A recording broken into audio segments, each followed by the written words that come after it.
Hello, it is World Wide Web, Wednesday, February 28th, 2024. Usually the final day of February, but we're in a leap year. We get one more day of February tomorrow. But for today, it's all about the World Wide Web and Google making the news like crazy. A couple of improvements to their analytics of their ad platform through a third party, but the main thing is their Google Gemini, their AI Gemini image creator.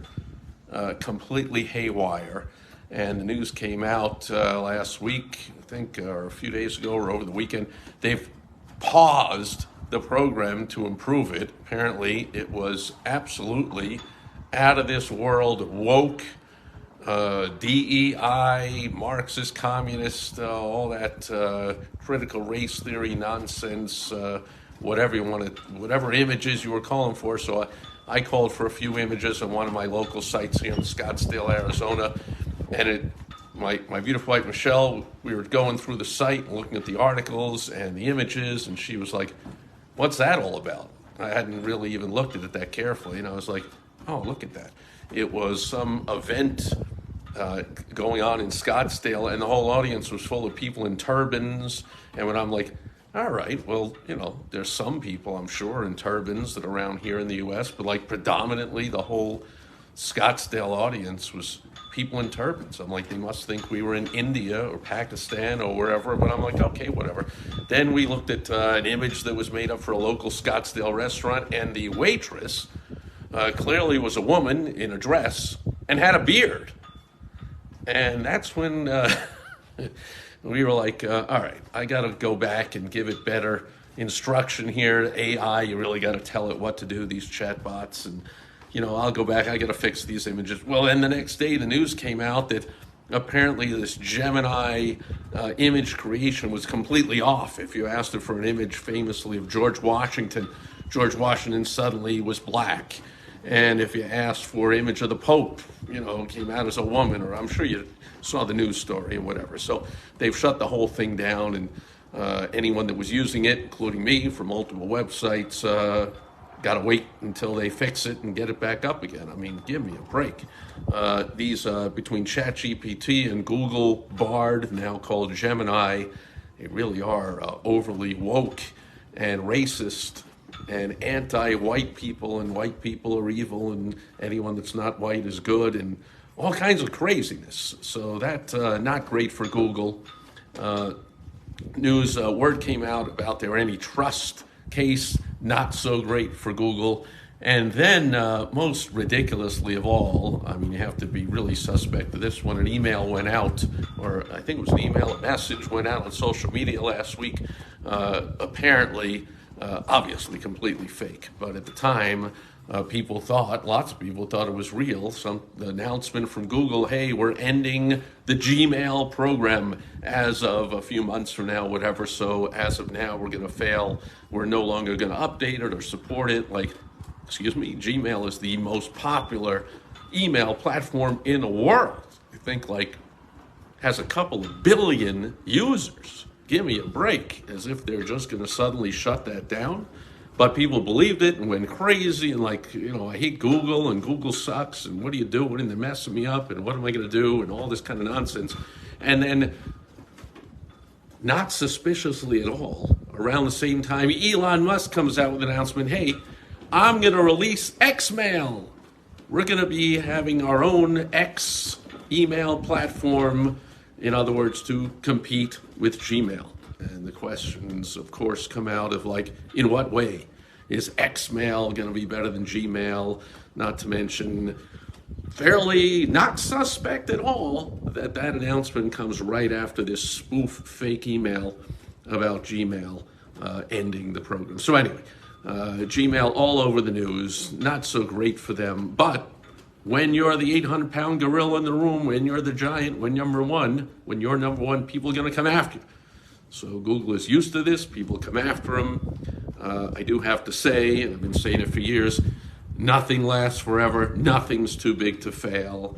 And so is Google, going to not exist at a certain point? Well, at a certain point, it is not going to exist. But as for now, Google is still alive and well, and Elon Musk is still the ultimate number one entrepreneur in the world, shiny object, ADD, always looking to do something new and make some big announcement and test something and throw it out there and see if it works or not. And so all kinds of fun going on in the World Wide Web this week. So not a lot of business lessons other than pay attention to what the big shots are doing.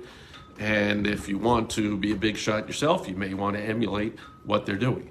Capitalizing on the news, perhaps Elon Musk was not behind this hoax announcement about Gmail being ended, but he chose at that point to capitalize. Hey, now I'm going to announce that we're going to do Xmail. Perhaps it was honestly done that way. That's there it is. There's a business tip for you. Hey, Damian Zamora is here. We have now officially gone international with the people on the video today. Fantastic seeing you, my friend.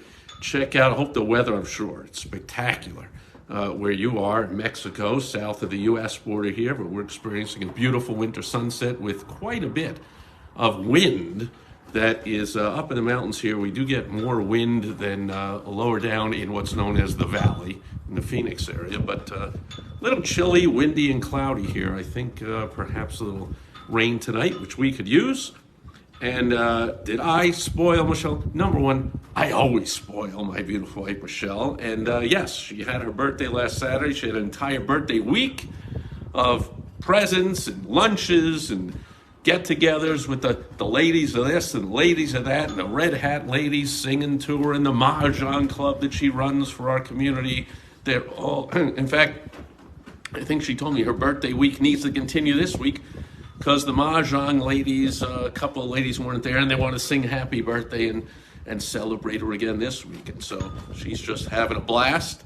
And then on her birthday, she said, what are we going to do for my birthday? I said, whatever you want. She said, I would like to play golf. We hadn't played golf together in years. And we used to play all the time. And so we went out and played a round of golf on Sunday. So, whatever my beautiful wife Michelle wanted, my beautiful wife Michelle is going to get for her birthday. And so if you call that spoiling it, I call it spoiling her. But I just call it, that's life in the Sipress household. Whatever my beautiful wife Michelle wants, whatever will make her happy, that makes me happy. And I know it's the same with you and the fantastic Nikki. And I hope you guys are doing fantastic. I love following you guys on Facebook. And I talked to Corey Sanchez a couple of weeks ago. He was down there with Jesse. I saw those photos of some kind of party I had. I think maybe it was Nikki's birthday, whatever was going on. So, man, love you guys and miss you. It's been a while. So, hope to see you soon. And speaking of thinking about you this morning, when Facebook Memory popped up, Damien, with a photo of me and Laura Betterly from Yannick's Underground 9. And I was like, hey, Damien's one of those Yannick, what do they call it? The Renegade, what's the Yannick? Holy crap, how do I forget what the group is? But anyway, I know you're a big adventurer and loving that kind of stuff. So I was thinking of you. And yeah, we've been to Cabo and it might be time. The Mavericks, right, thank you. Of course. We got the book and now the group. I remember when he formed it. Yes, we've been to Cabo and played some golf there and hung out on the beach. But I think the entire place is a beach, right? It's like a tiny little sliver. And a lot of fun there. And hopefully it's still extremely safe. I remember being told, it was about 10 years ago we were there, and they were like, this place is so extremely safe because Mexico is overwhelmingly run by the cartels and dangerous and whatever. But apparently the local business owners in Cabo all get together and pool their money and get private security to keep that whole tourist area completely safe. Hopefully they're still doing that. And that means that's good news for you and good news for Cabo and good news for people that keep coming to visit you. And yeah, we're going to have to do that sometime. So I did take 7 years of Spanish and I do understand those two words. So all's good. Great seeing you, my friend. Please give my friends. Oh, and now my whole internet is going out. Nice flag, my friend. I'm flying the red, white, and blue. You go ahead and Fly the Mexico flag to your heart's content. Thanks for being here, Damien. Anybody else watching or on the replay. And I'll be back with you again tomorrow on Throwback Thursday, final day of February 2024. Over and out. Bye-bye.